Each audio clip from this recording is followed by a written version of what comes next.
Tapi alhamdulillah karena kesigapan para ulama, kesigapan para tokoh yang akhirnya kemudian menyampaikan keberatannya, menyampaikan protesnya, alhamdulillah sampai saat ini masih didengar dan akhirnya dibatalkan. Kebayang nggak kalau kemudian itu disahkan, ya, disahkan itu, naudzubillah min dzalik, menjadi negara apa ini? Kenapa demikian? Karena sudah banyak fakta membuktikan orang kemudian menjadi jahat efek dari miras. Ya, orang berbuat keburukan itu efek dari miras. Ada nggak efek dari miras jadi rajin ngaji? Efek dari miras rajin sholat, ada nggak? Pernah kita temukan? Nggak ada. Ya, justru yang ada efeknya selalu buruk. Tidak pernah ada efek dari miras itu baik, selalu buruk. Naudzubillah min dzalik. Makanya bersyukur kepada Allah, ya, tidak jadi, hampir saja menjadi negara hancur ini. Alhamdulillah. Salawat dan salam tetap terlimpahkan kepada qudwah kita, suri teladan kita Nabi Allah Muhammad sallallahu alaihi wasallam yang telah memberikan qudwah hasanahnya kepada kita semua di dalam bagaimana kita mempraktekkan agama Islam ini dengan benar sesuai dengan apa yang dikehendaki oleh Allah Subhanahu wa taala. Jamaah yang dirahmati oleh Allah Subhanahu wa taala, insyaallah pada kesempatan kali ini kita akan coba membahas satu tema. Ya, salah satu tema di antara tema al-kabair, dosa-dosa besar. Sudah lama kita nggak ketemu ya. Kita sedikit review apa yang sudah kita bahas dulu.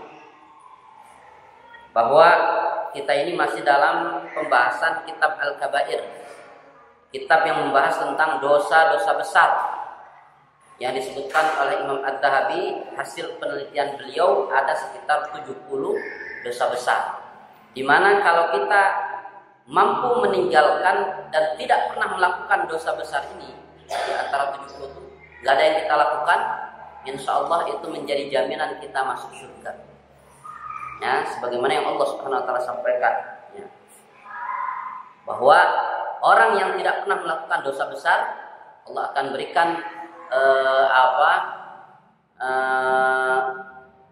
Allah akan ampuni seluruh dosanya selain dosa besar. Kemudian Allah akan sediakan jannah, Allah akan memasukkan ke dalam surga Allah Subhanahu wa taala. Nah, ini diantara keutamaannya. Makanya kita mempelajari al-kabair ini dalam rangka untuk sana, dalam rangka untuk mendapatkan janji Allah berupa ridho dan dimasukkan ke dalam surga Allah Subhanahu wa taala. Tema apa yang akan kita bahas pada kesempatan kali ini, yaitu tentang menuntut ilmu untuk dunia serta menyembunyikan ilmu. Baik, ketika Al-Quran dan Sunnah berbicara tentang ilmu, ketika Al-Quran dan Sunnah berbicara tentang ilmu, yang dimaksud adalah ilmu din. Yang dimaksud adalah ilmu din. Karena ilmu itu ada dua, ada ilmu din, ada ilmu dunia. Ada ilmu din, ada ilmu dunia. Apa bedanya ilmu din dan ilmu dunia? Kalau ilmu din li ajli maslahatid dunya wal akhirah. Ilmu din itu untuk mewujudkan maslahat dunia dan akhirat. Sedangkan ilmu dunia itu li ajli maslahatid dunya faqat.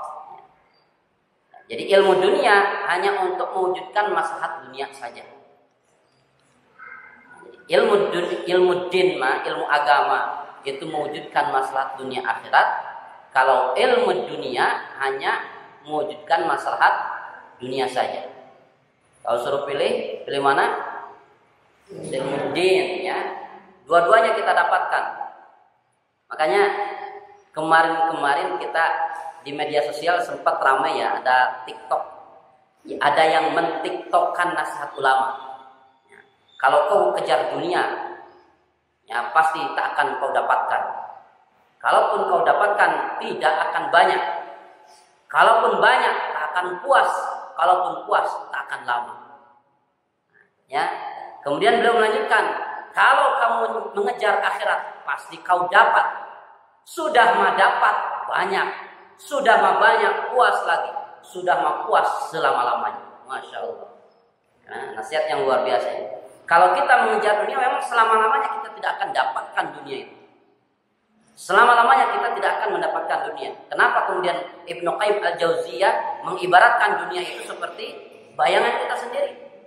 Ada enggak? Ya, mungkin di antara antum ngejar bayangan, dapat. Nah, saya dapat bayangan saya ini. Ya, bagaimana bentuknya, bagaimana rasanya memegang bayangan itu? Rasa enggak? Begitulah dunia. Ya, begitulah dunia, tidak akan pernah dapat selama-lamanya.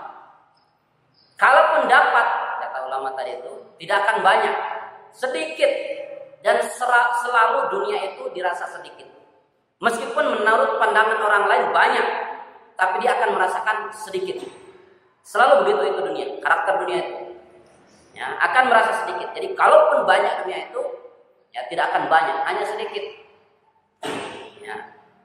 Kecuali kita lagi miskin nih, ya. Ukuran banyak dunia itu kalau sudah punya rumah, punya motor, punya mobil, punya helikopter, dan itu pun sedikit di mata Allah Subhanahu wa taala. Allah nyatakan tentang kenikmatan dunia itu, ya. Ibarat kamu berada di pinggir pantai, lautan yang luas itu. Kamu celupkan jari telunjukmu ke dalam lautan itu, kamu angkat kembali. Kemudian sisa air yang menempel di telunjuk itu kemudian turun, itulah nikmat dunia yang Allah turunkan. Sedangkan lautan yang banyak itu, itulah nikmat jannah, nikmat surga. Ya, kita selama ini paboro-boro nikmat dunia yang sedikit. Ya, kita selama ini mencari dunia yang sedikit ini. Makanya ulama tadi mengatakan, kalaupun dapat tidak banyak, sedikit. Ya, akan merasa sedikit. Coba lihat para koruptor, mereka sekali korupsi puas enggak? Enggak, merasa kurang lagi. Semakin banyak dunia di tangannya akan merasa kurang terus.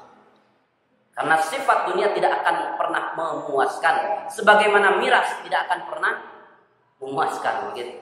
Na'udzubillah min dzalik.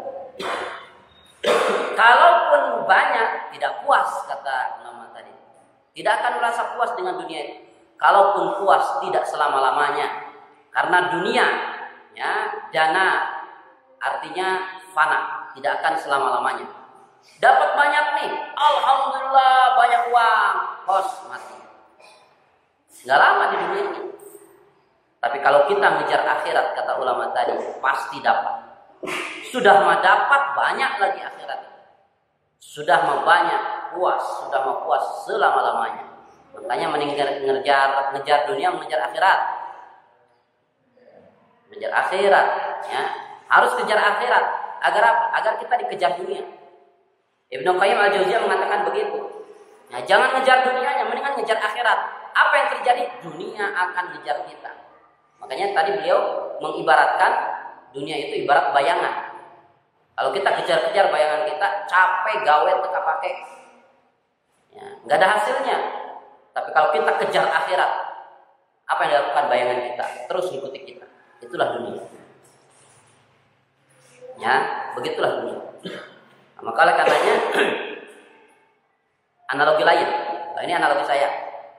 Ya, analogi anak pribadi. Anak mengibaratkan dunia itu ibarat anjing. Ya, ibarat anjing. Kira-kira gimana caranya supaya dikejar anjing? Hah?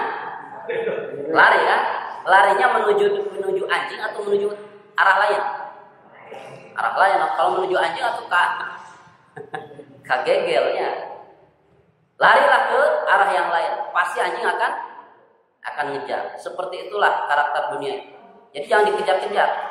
Mendingan kita kejar, sibukkan mengejar akhirat, maka dunia itu akan mengejar kita, insya Allah seperti itu. Nah, jadi ilmu din ini akan mewujudkan maslahat dunia dan akhirat. Karena ilmu agama ini sudah memenuhi semua yang dibutuhkan oleh makhluk hidup. Ya, ilmu agama, ilmu Islam ini yang sumbernya dari Al-Quran, yang sumbernya dari Sunnah Rasulullah SAW ini sudah memenuhi semua kebutuhan makhluk hidup. Ya. Ilmu kedokteran ada, kimia ada, ilmu sosiologi ada, ilmu antropologi ada, geografi ada. Ilmu apa lagi? Ya. Yang enggak ada itu ilmu dukun. Enggak ada itu dalam Islam. Justru diharamkan dalam Islam. Ya. Ilmu-ilmu yang bermanfaat untuk dunia dan akhirat kita sudah tersedia dalam Islam. Ya, hatta ilmu pendidikan ada dalam Islam. Ilmu psikologi ada dalam Islam. Kata Syekh Muhammad Qutb, ya, adiknya Sayyid Qutb, beliau mengatakan hasil penelitian beliau ada 2 ilmu yang dirusak oleh Yahudi. Yang ilmu ini banyak orang tidak disadari, tidak menyadari kalau 2 ilmu ini sekarang sudah dirusak oleh Yahudi. Dan itu disampaikan terus-menerus oleh Ustaz Budi Ashari. 2 ilmu yang dirusak oleh Yahudi. Ilmu apa? 1 ilmu pendidikan, 2 ilmu psikologi. Ya, 1 ilmu pendidikan, 2 ilmu psikologi. Ini kan 2 ilmu konsep membentuk karakter manusia kan gitu. Ya, 2 ilmu yang membentuk konsep karakter manusia. Manusia bisa begini dan begitu dari ilmu pendidikan. Ya. Dan itu baru dirasakan akhir-akhir ini. Ya. Baru dirasakan akhir-akhir ini rusaknya ilmu pendidikan. Makanya saya perhatikan itu berarti sarjana-sarjana pendidikan zaman sekarang itu tidak menjamin teori-teorinya sukses dalam masalah pendidikan itu. Kenapa? Karena sudah dirusak ilmunya itu oleh Yahudi. Coba kita lihat hasilnya. Ada teori-teori yang dihasilkan dari ilmu pendidikan masa kini. Salah satunya adalah di lapangan, fakta di lapangan, dan ini menimpa ke sepupu dari istri saya. Ya, ini model pendidikan zaman sekarang. Ditambah lagi sekarang corona. Masya Allah ya. Sepupu istri saya tuh awalnya sakit tipes.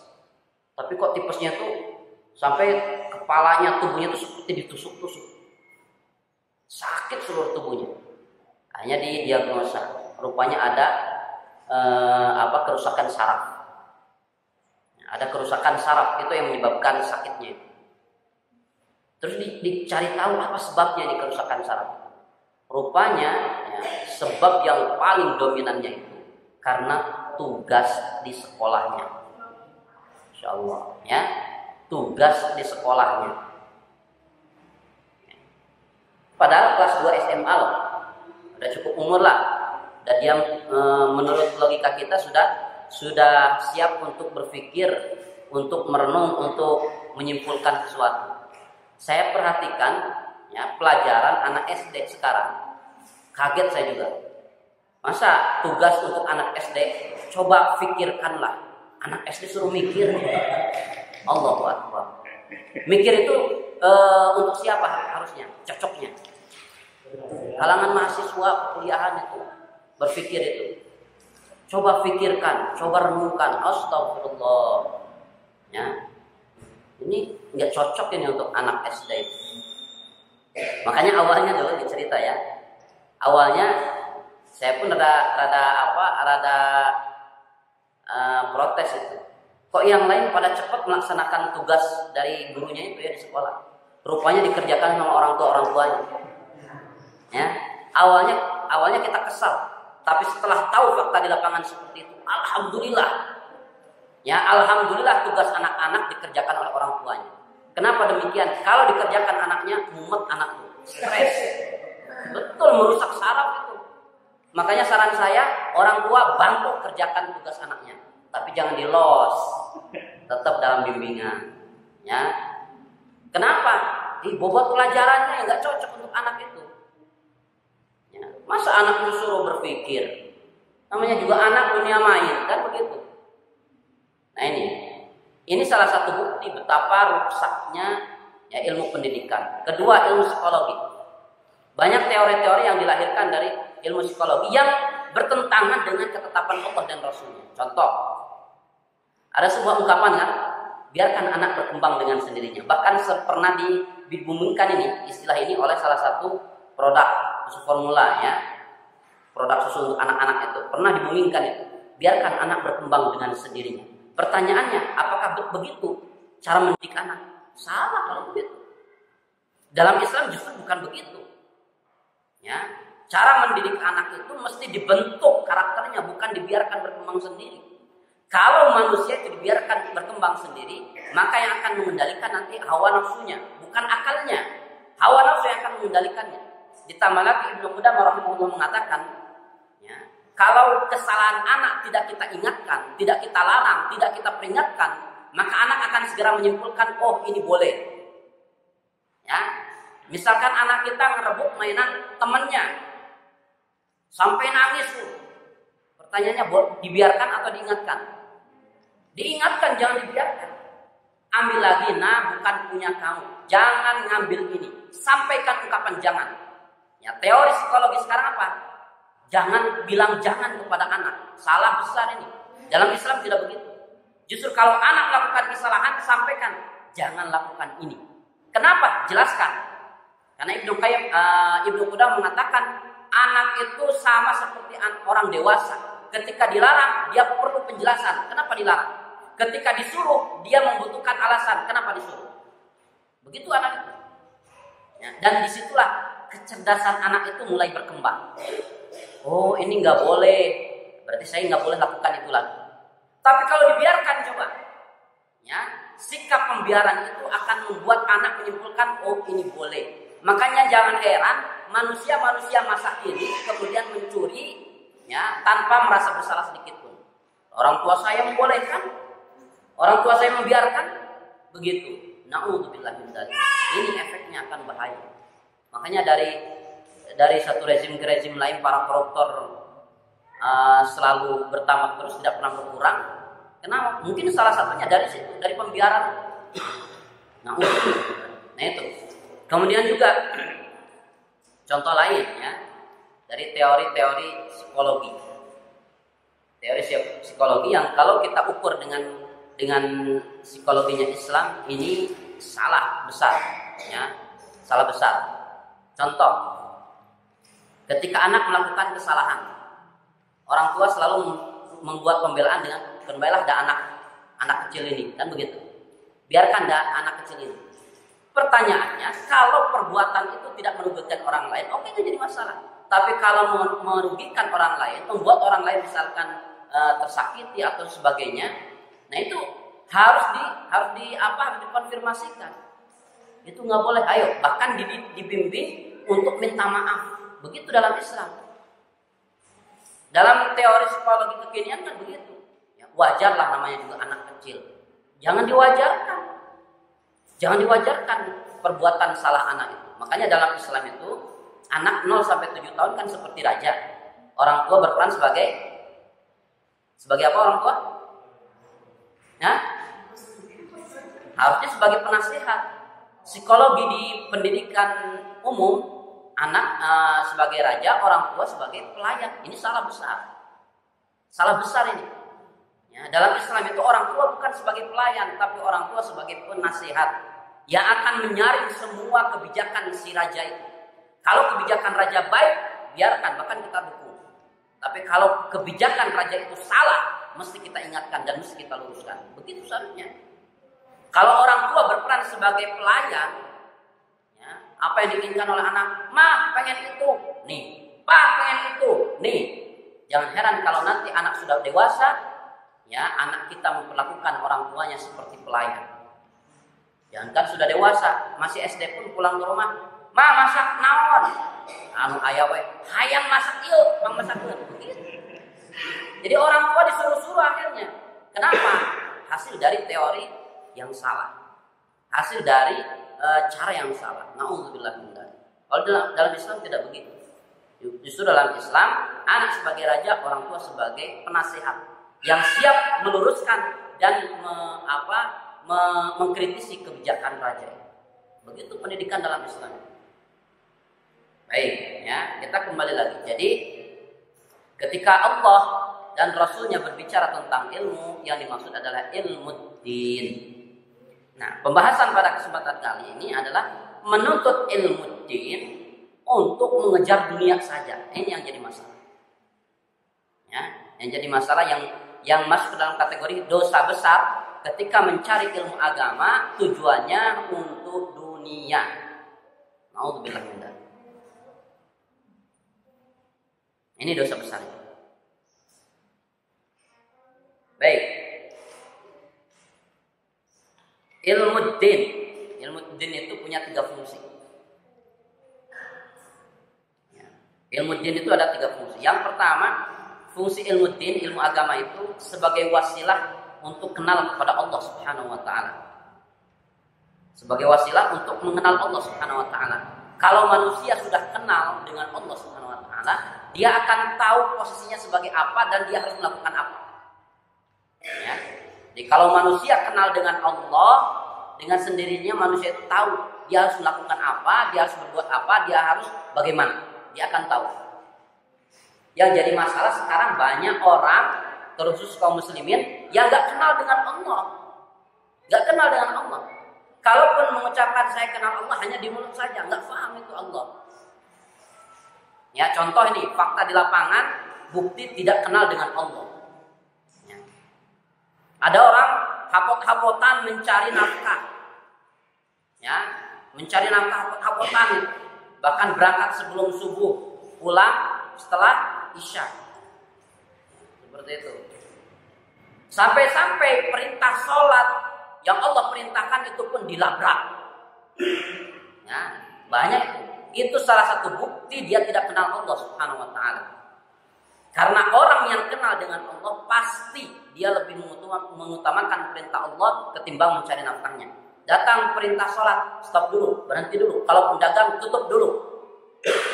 Lihat di Masjidil Haram, di Masjid Nabawi, kemudian di Masjid Hamzah bin Abdul Muthalib dekat Gunung Uhud itu. Kalau terdengar suara dan Allahu Akbar, Allahu Akbar, sudah mulai ditinggalkan tempat-tempat dagangan itu. Ditinggalkan untuk melaksanakan sholat. Dan mereka sedikit pun tidak ada ketakutan untuk diambil hartanya. Kenapa? Diambil dagangannya. Kenapa? Karena mereka sudah menitipkan kepada Allah Subhanahu wa taala. Dan orang jahat pun mikir 2 kali di sana itu untuk mencuri. Kenapa?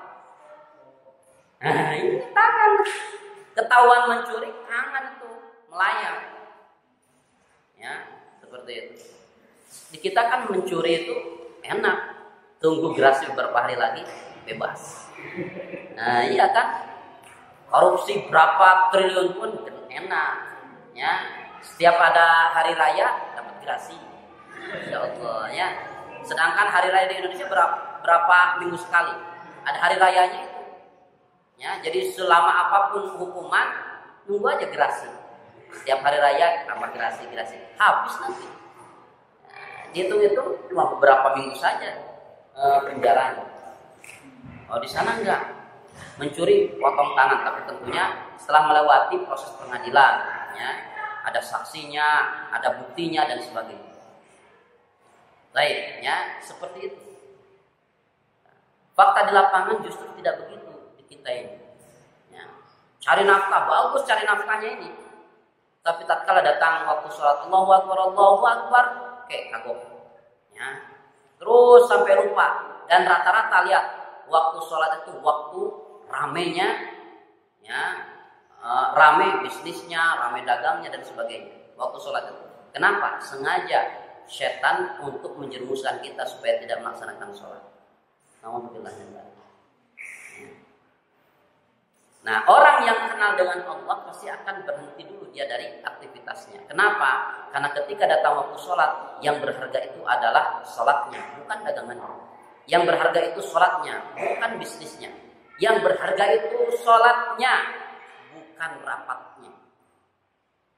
Seperti itu. Ya. Maka oleh karenanya, ilmu agama ini salah satu fungsinya adalah menjadi wasilah kita kenal dengan Allah Subhanahu wa taala. Yang kedua, fungsi ilmu agama adalah sebagai pemandu kita, ya, agar berada di atas jalan yang lurus. Ya. Pemandu kita agar berada di atas jalan yang lurus sampai pada ujungnya. ridho Allah dan surga Allah Subhanahu wa taala. Jadi kalau kita ingin terus selalu berada di atas jalan yang lurus, ya pelajari ilmu din, ilmu agama ini. Cuma yang jadi masalah ilmu agama baru dipelajari di waktu-waktu sisa. Nah, ya. Saya tiap hari ngisi kajian, itu semua kajian itu ada di ba'da isya atau ba'da maghrib. Paling banter ya ini ba'da asar. Itu pun hari Ahad. Hari Ahad pun yang datang itu lagi. Ya, si kukut. Bahasanya begitu. Ya. Jadi rata-rata pengajian itu di waktu-waktu sisa. Nah, bukan di waktu-waktu utama. Kenapa? Waktu utamanya digunakan untuk dunia, ini masalahnya. Yang masalahnya di sini. Ya, tapi kita tidak bisa menyalahkan 100%, enggak. Ya. Ini sebagai peringatan saja agar kemudian bagaimana caranya nanti membalikkan keadaan. Harusnya kita mengutamakan akhirat, dunia ini akan mengikuti. Kita ini kalau sudah kenal dunia, ya, kalau sudah kenal karakter asli dari dunia itu nggak bakalan berselera sama dunia itu. Kalau para sahabat mengibaratkan dunia itu seperti apa? Seperti bangkai yang sudah bau busuk, dunia itu diibaratkan seperti itu. Kalau Ibnu Qayyim masih lembut ya, mengibaratkan seperti bayangan kita sendiri. Kalau saya ibaratkan tadi seperti anjing begitu. Ya. Jadi setiap kali Allah dan Rasulnya mengibaratkan dunia itu selalu konotasinya itu negatif. Konotasinya celaan saja itu tentang dunia. Makanya setelah tahu tentang dunia itu pasti akan ditinggalkan dunia. Tapi kalau manusia itu sudah berusaha meninggalkan dunia dengan cara Allah, dengan cara Rasulullah SAW, Allah tidak akan membiarkan dia ditinggalkan oleh dunia. Ini ya, ini ketetapan Islam memang Masya Allah unik gitu ya. Jadi kalau seseorang itu meninggalkan dunia dengan cara Allah dan Rasulnya, Allah tidak akan membiarkan dunia meninggalkannya. Contoh seperti Abdurrahman bin Auf, contoh seperti Utsman bin Affan, Abu Bakar As-Siddiq, para sahabat, Abu Ayyub Al-Ansari. Nah, itu mereka meninggalkan dunia. Tapi ketika totalitas mereka tinggalkan dunia, justru dunia mengejar dia. Nah, coba kalau dipilih nih, kita mau mengejar dunia apa dikejar dunia? Hah? Mengejar dunia, dikejar dunia. Faktanya katanya pengen dikejar dunia, tapi malah ngejar dunia. Ya. Pengennya kan dikejar dunia, ya seperti itu. Nah, kalau pengen dikejar dunia, kejar akhirat sekali lagi yang disampaikan oleh Ibnu Qayyim Al-Jauziyah.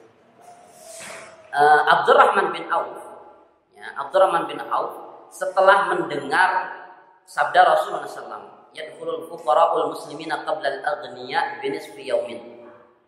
Kalau ada dua orang nih, orang kaya dan orang miskin, sama-sama calon masuk surga, calon penghuni surga. Kata Rasulullah SAW, yadkhulul fuqara'ul muslimina qabla al-aghniya. Itu bakal duluan masuk surganya orang miskin. Ya, bakal orang miskin duluan masuk surga. Maka para sahabat yang miskin itu langsung mengucapkan alhamdulillah saya miskin. Iya, duluan masuk surga. Orang yang kaya justru mengatakan innalillahi wa inna ilaihi raji'un, saya terlambat masuk surganya. Makanya setelah mendengar hadis tersebut, Abdurrahman bin Auf dia bermimpi, sudah mendingan saya jadi miskin saja daripada kaya terlambat masuk surga nanti. Saya pengen jadi miskin saja. Dia habiskan hartanya, tapi dengan cara Allah dan cara Rasulnya. Dengan cara apa? Ada fasilitasnya dalam Islam. Cara menghabiskan harta, 1, infak, sedekah, zakat, kemudian wakaf, hibah, dan seterusnya itu. Itu fasilitas untuk menghabiskan dunia. Habiskan dunia itu dengan cara seperti itu, yakin dunia akan mengejar kita. Begitu rumusnya dalam Islam. Abdurrahman bin Auf setelah mendengar hadis tadi itu, akhirnya dihabiskan hartanya dengan apa? Dengan menginfakkan hartanya. Ya mungkin pengumuman ketika itu di Madinah kan banyak kaum muslimin yang gagal panen itu. Kurmanya gagal panen. Rugilah gitu. Mau dipanen pada baru, ya udah akhirnya nggak dipanen. Akhirnya bikin pengumuman Abdurrahman bin Auf, siapa yang memiliki kurma busuk, saya beli dengan harga kurma super. Atau yang tadinya nggak panen dipanen semuanya. wah ramai semangat dipanen, bawa rame-rame ke Abdurrahman bin Auf, di kilo per kilo dihargai dengan harga kurma super. Akhirnya para sahabat yang tadinya mau rugi nggak jadi rugi, malah justru untung. Abdurrahman bin Auf sampai habis uangnya untuk membeli kurma-kurma busuk. Ya, sampai habis hartanya dia mengatakan alhamdulillah, kesampaian juga saya habis uang. Kita mah nggak sampai-sampai. Ya, alhamdulillah kesampaian juga saya miskin nih, ya, uang saya habis. Bersyukur itu. Tapi ternyata tidak lama dibiarkan begitu, justru dunia menghampirinya, dunia justru malah mendatanginya. Esok hari utusan Raja Yaman datang mencari-cari kurma busuk. Dia membuat pengumuman, siapa yang punya kurma busuk kami beli dengan harga kurma super. Wah, sudah terlambat. Kenapa terlambat? Sudah diborong sama Abdurrahman bin Auf. Kalau perlu mah ke Abdurrahman bin Auf saja, datang ke Abdurrahman bin Auf.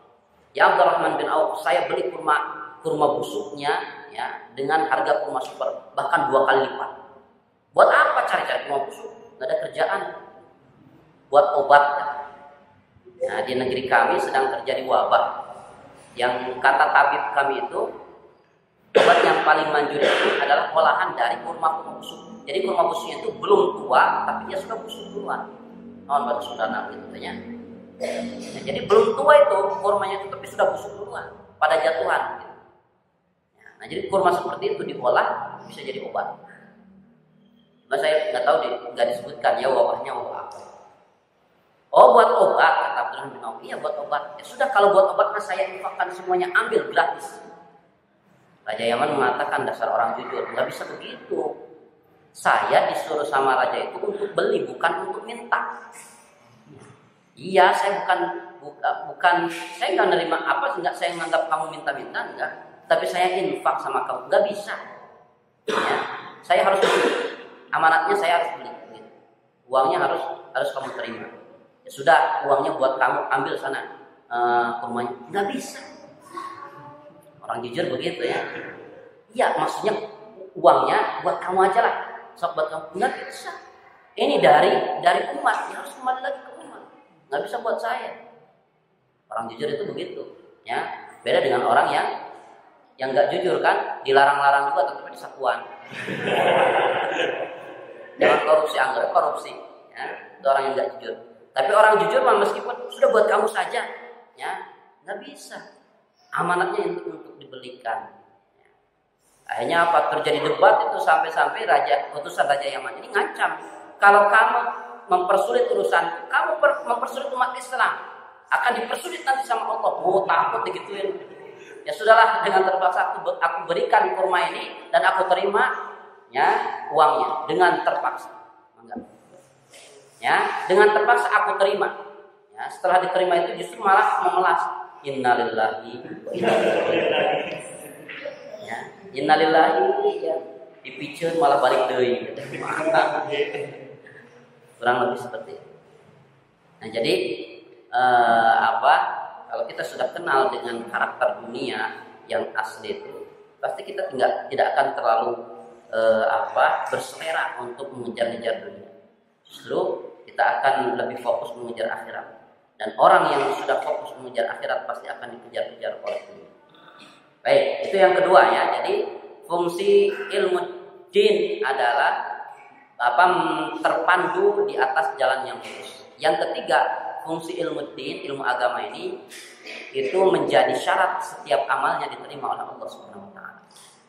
Menjadi syarat amalnya diterima oleh Allah Subhanahu wa taala. Itu fungsinya. Nah, ilmu seperti inilah yang kemudian diperintahkan oleh Allah untuk kita cari. Ya. Ilmu seperti ini yang Allah perintahkan kita untuk mencarinya. Bahkan ilmu seperti inilah yang akan menjadikan hati kita hidup terus. Ya. Ilmu seperti inilah yang akan menjadikan hati kita ini sehat. Begitu. Baik. Kemudian Imam Az-Zahabi mengawali pembahasan ini dengan mengambil satu ayat dalam surat Fatir ayat yang ke-28. Surat Fatir ayat yang ke-28. Allah Subhanahu wa taala berfirman, أعوذ بالله من الشيطان الرجيم ومن الناس والدواب والأنعام مختلف ألوانه كذلك إنما يخشى الله من عباده العلماء إن الله عزيز غفور. Ada artinya, baca coba yang keras.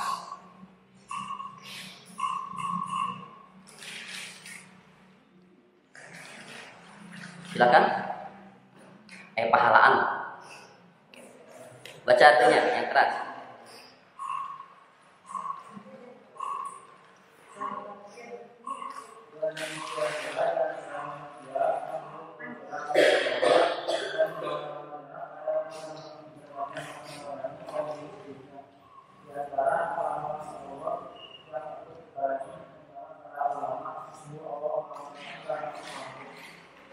Ya.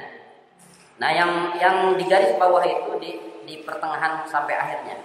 Innama yakhsyallaha min ibadihil ulama.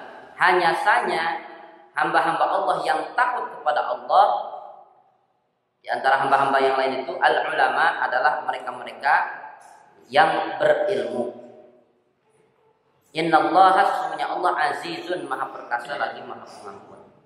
Berdasarkan ayat ini, Ibnu Abbas radhiyallahu anhu mengatakan, maksud ayat ini adalah bahwa orang-orang yang takut kepadaku, pada Allah maksudnya, di antara makhlukku ialah yang mengerti tentang keperkasaanku.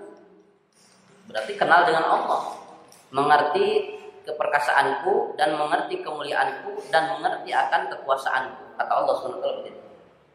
Ibnu Abbas ingin menjelaskan kepada kita bahwa orang yang dimaksudkan ulama dalam ayat ini adalah orang yang betul-betul kenal dengan Allah. Bahkan Ibnu Mas'ud mengatakan disebut ulama itu karena dzu ilmin, karena orang itu berilmu. Ilmu yang dia pahami itu adalah ilmu yang mendekatkan dirinya kepada Allah dan menghadirkan rasa takut dalam dirinya. Bahkan Ibnu Mas'ud mengatakan al-ilmu bil khasyah, yang namanya ilmu itu ketika ada rasa takut kepada Allah. Berarti mafhum mukhalafahnya tidak disebut ilmu kalau tidak menghadirkan rasa takut kepada Allah. Ya. Jadi kalau ilmu itu dipelajari tidak menghadirkan rasa takut kepada Allah, sejatinya bukan ilmu.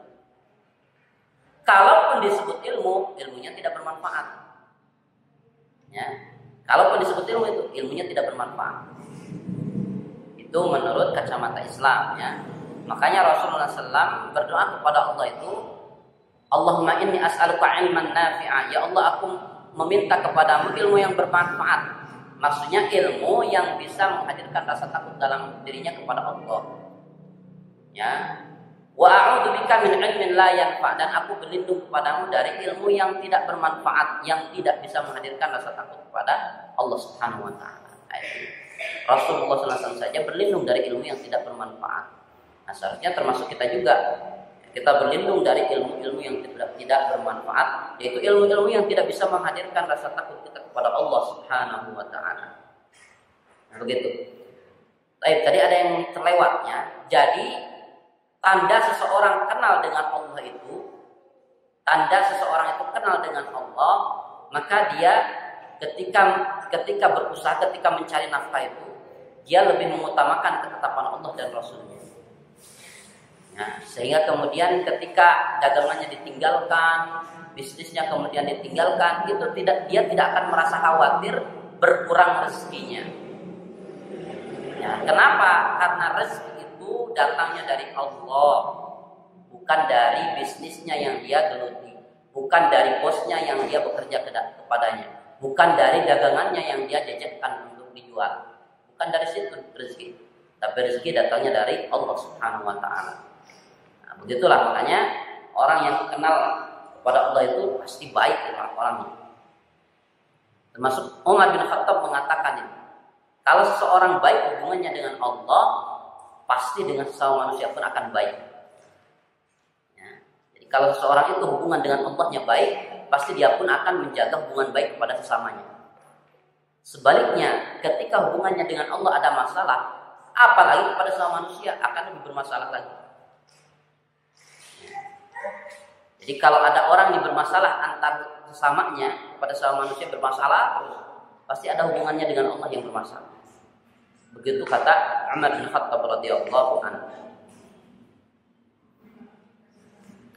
Nah, jadi kata Ibnu Abbas termasuk kata Mujahid dan kata Asy-Sya'bi, dikatakan orang itu berilmu ketika hadir rasa takut kepada Allah saja. Bahkan Rabi' bin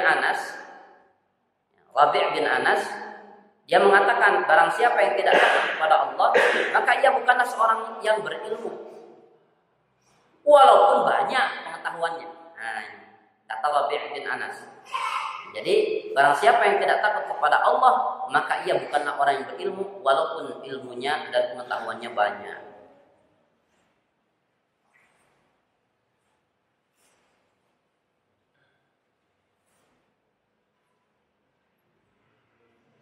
Baik. Nah, jadi yang diperintahkan oleh Allah dan Rasul itu mencari ilmu-ilmu yang seperti ini, ilmu din, ya, yang memiliki tiga fungsi tadi. Nah, kemudian menjadi dosa besarnya ini ketika kita mempelajari ilmu din hanya untuk mengejar dunia saja, ini yang nggak boleh. Jadi mempelajari ilmu din itu bukan hanya untuk dunia saja. Kalau tadi manfaatnya juga untuk dunia dan akhirat, kalau kita gunakan untuk dunia saja, ini akan menjadi dosa besar. Contoh, ya, menggunakan ilmu din untuk dunia. Soalnya saya pernah kedapatan ini. Saya ngobrol, ya, dulu ketika saya masih kuliah, ya, sebelum kuliah itu biasa, ya, usaha dulu ngesol sepatu, biasa turunan Garut. Ngesol, nyukur, ngesol, ya. Jadi sebelum kuliah itu, nah, ada seorang bapak-bapak yang pakaiannya rapi, ya, seperti pakaian pak kiai lah. Dia sedikit agak meremehkan, gitu. Melihat mungkin kok masih muda, nggak belajar. Akhirnya ngobrol-ngobrol. Saya tanya, Bapak dari mana, Pak? Alhamdulillah, dan menjenguk anak di pesantren. Oh, alhamdulillah anaknya pesantren. Ya, alhamdulillah. Terus dia balik nanya sama saya, kenapa nggak belajar? Oh, nanti belajarnya badal. Oh, belajar? Oh, tidak. Gimana belajarnya? Itu di Al-Mumarad, lembaga bahasa Arab. Oh, alhamdulillah. Nah, disitulah mulai ngobrolnya rada rame, ya. Sampai ada ungkapan begini.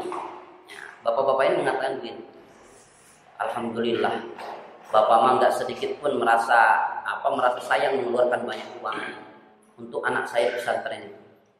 Ya, Bapak mah berapapun uangnya akan keluarkan. Alhamdulillah, saya pikir, alhamdulillah ini bagus. Cuma nggak berhenti dia itu ngobrolnya, karena nanti kalau sudah jadi mah, insya Allah balik deh. Ya gitu, nah, jadi mah balik deh. Sekali ceramah ke sabaraha. Nah kadinya ini yang kita aneh-aneh. Ini kan ke situ tujuannya.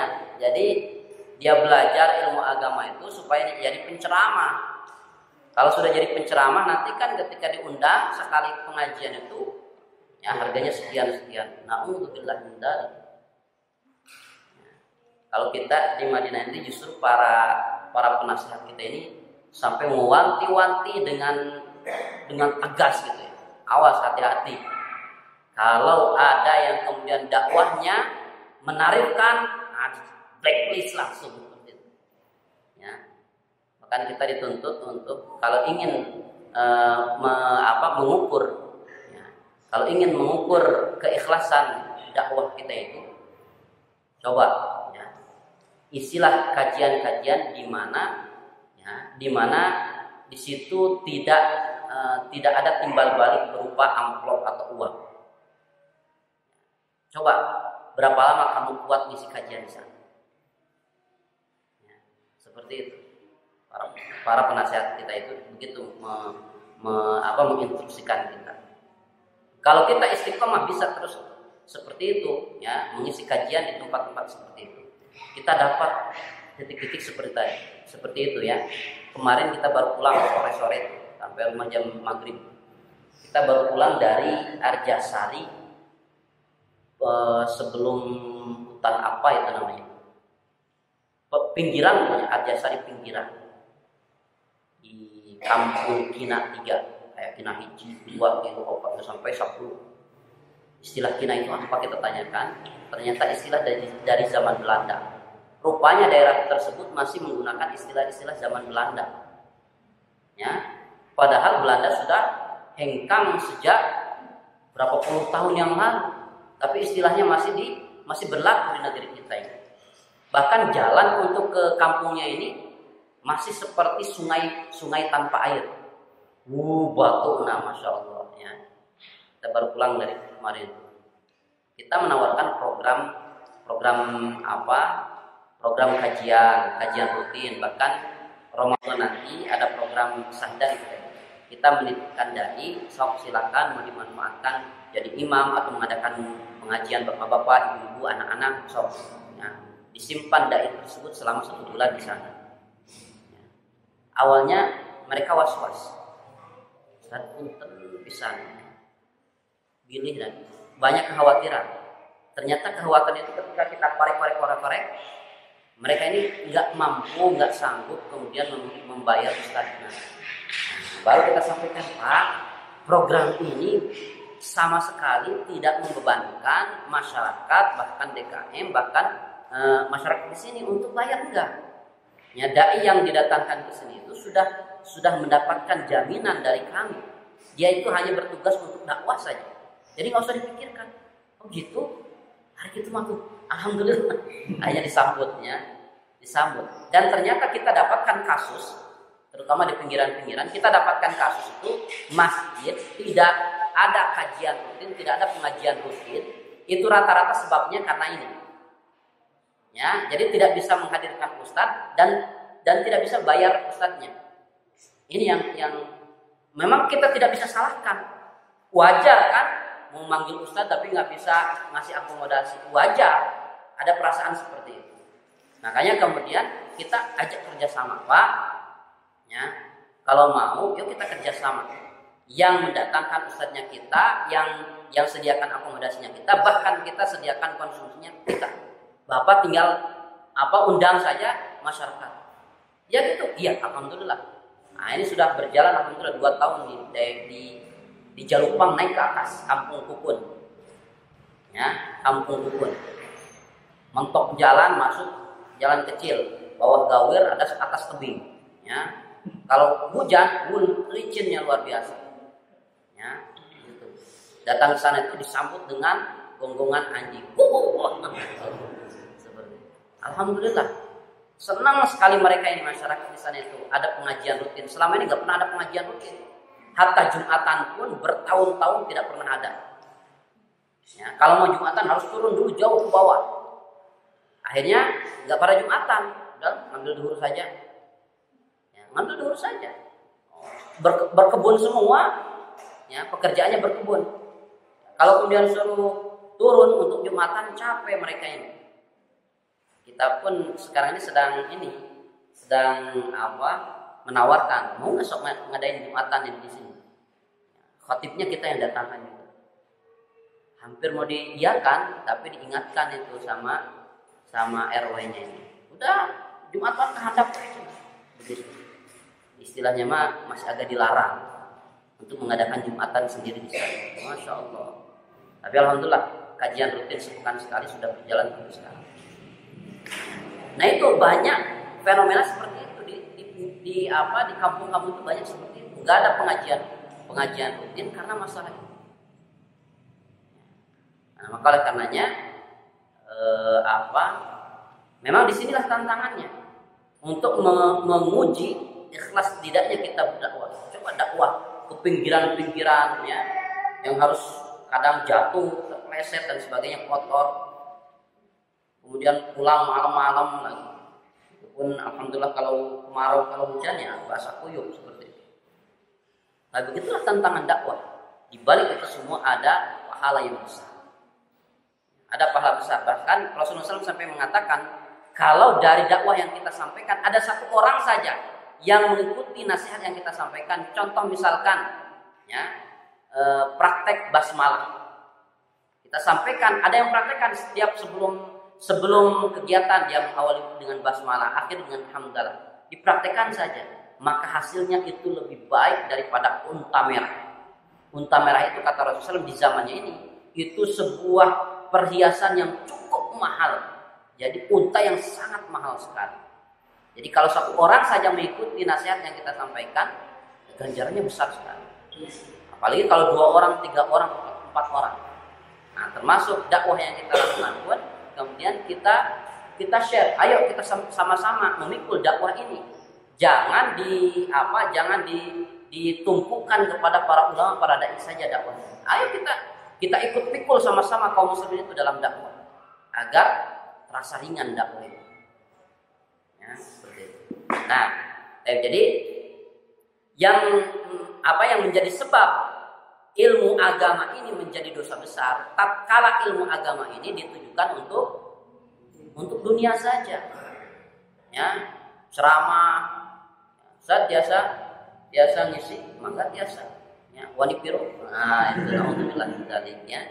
Nah, sabarak itu Ustaz biasanya lamun sajam 20 juta. Lamun setengah jam ya setengah nah. Setengah jam aku biar mukadimah.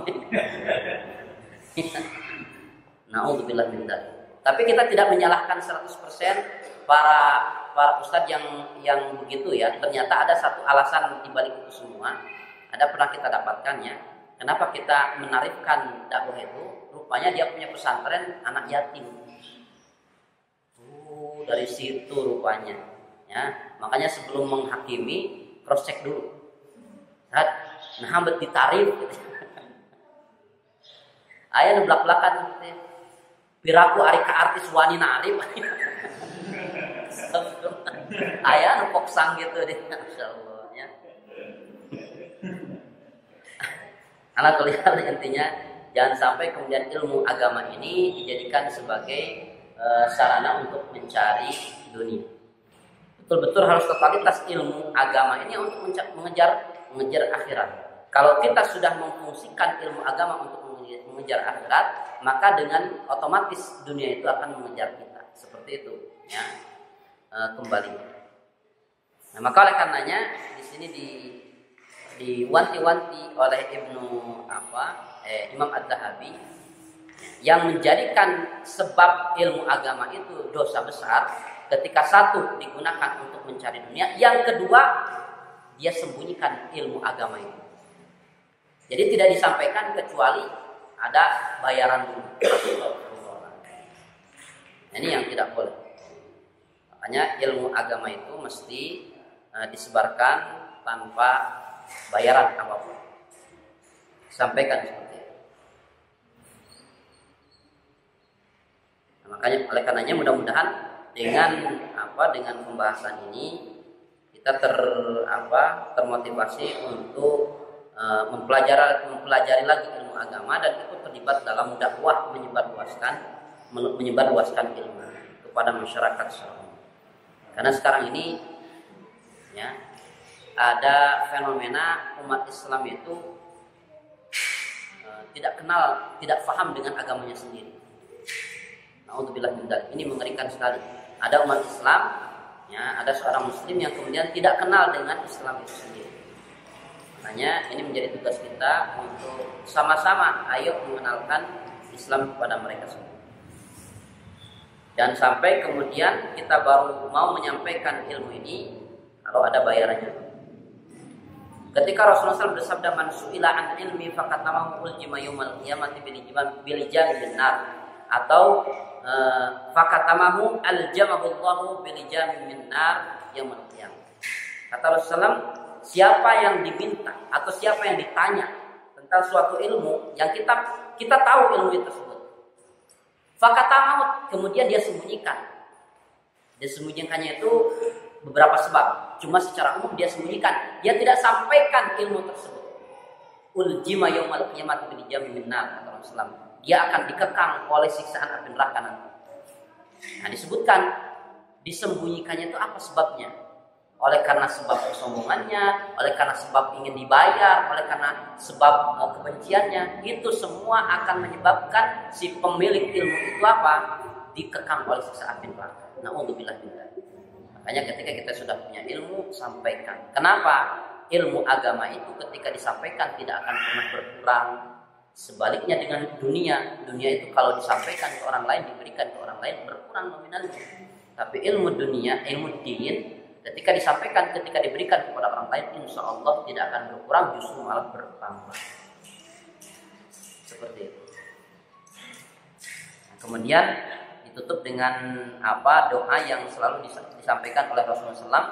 Allahumma inni a'udzubika min ilmin la yanfa'. Ya Allah, aku berlindung kepadamu dari ilmu yang tidak bermanfaat.